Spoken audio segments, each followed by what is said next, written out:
I'm Peter Riggs. I'm the director of the Forum on Democracy and Trade. The Forum was created in 2002. It's a nonprofit organization that works with state and local elected officials and with trade commissions, trade oversight commissions, such as yourselves on the Maine Citizen Trade Policy Commission, exploring the economic development and state sovereignty implications of international trade agreements, how these agreements impact states at an economic level as well in terms of your own authority.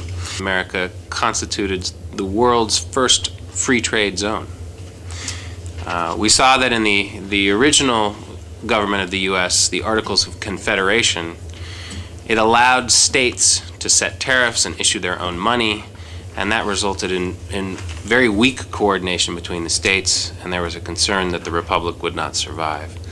The Constitution that was redrafted and the Constitution that we live under today removed that power from states, their power to set tariffs, their power to issue their own money and coinage, and essentially set up a free trade zone. We find this reflected in the Constitution of what's called the Commerce Clause. The United States throughout the 19th century, however, while consolidating its national economy, maintained fairly high barriers to imports. It maintained high tariffs. And it was behind those tariff walls that the United States successfully developed its industries, its agriculture, its manufacturers. The late 1970s, tariffs had been negotiated downward in a series of international trade negotiations that took place under the auspices of something called the GATT, the General Agreement on Tariffs and Trade.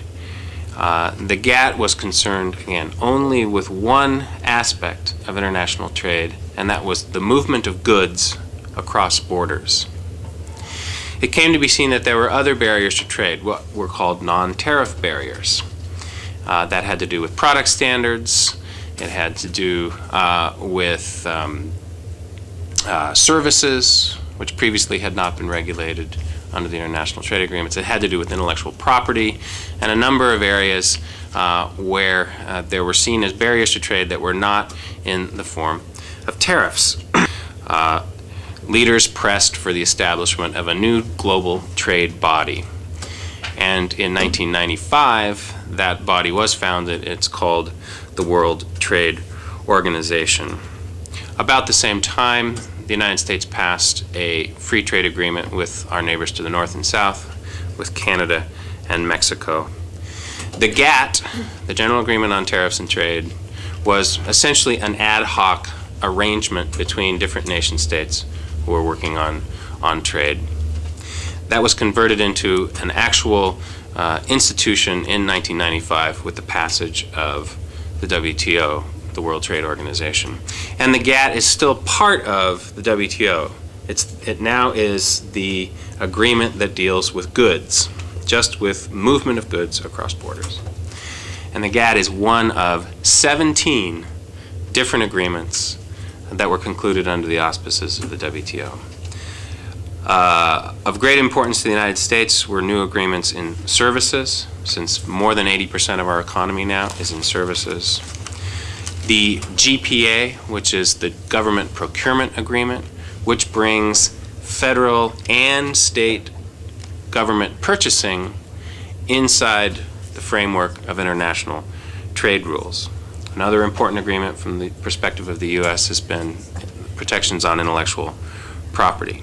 Borders can do, that is, the types of markets that they can access, to a focus on what governments can't do.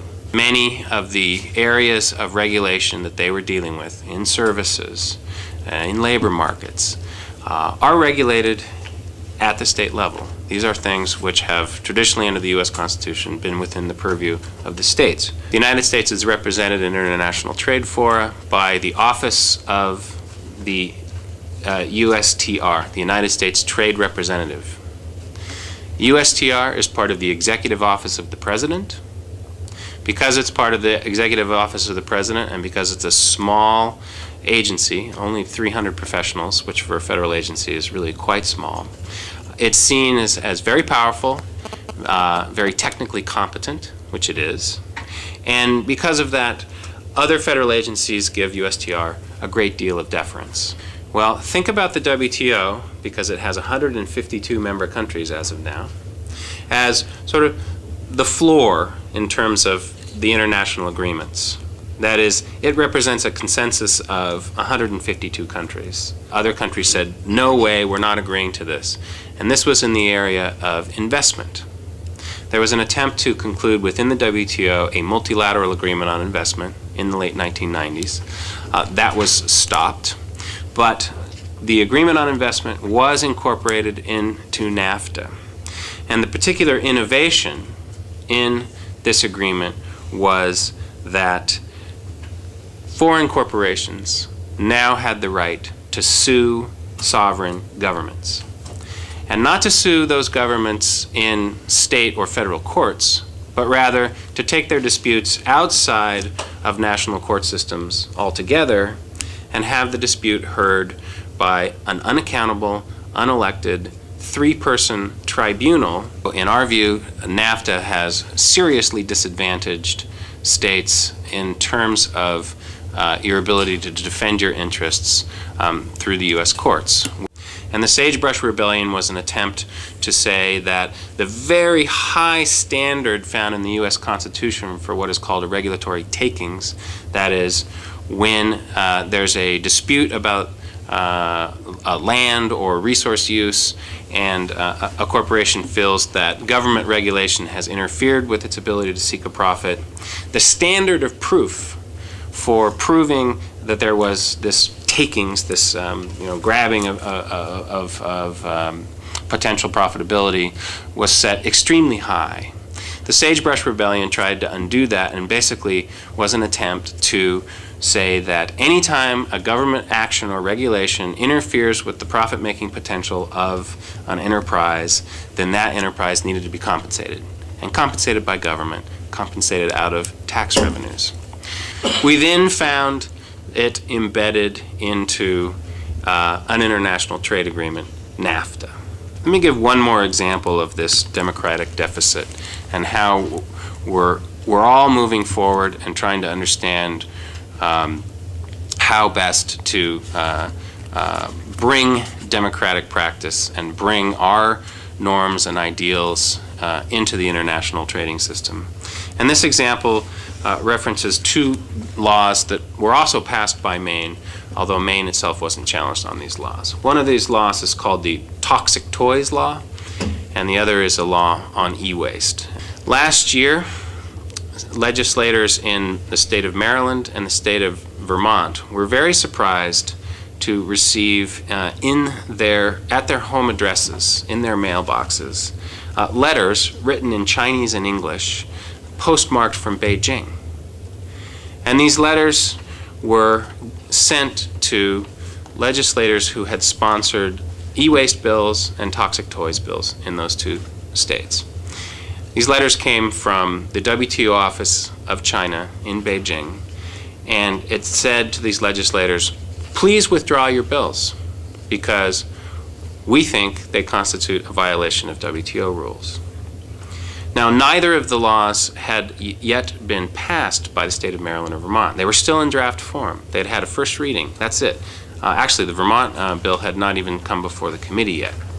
The U.S. Department of Commerce and the Office of the United States Trade Representative had started routinely notifying our trading partners, including the People's Republic of China, of pending state legislation that might have an impact on international trade.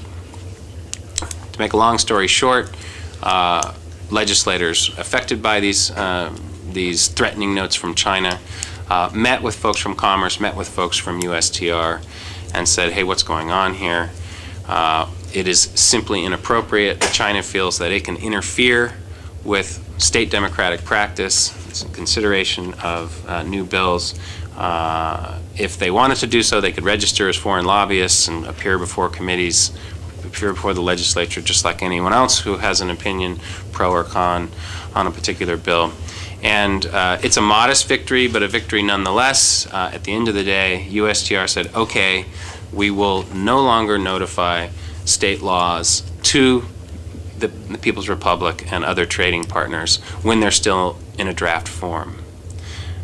Now, the fact that that itself was a struggle indicates, in my view, the democratic deficit problems that we're facing today. However, the fact that USTR responded to the states indicates that we have the potential to establish a new kind of federal-state relationship on trade, and that the opinions of states are beginning to matter.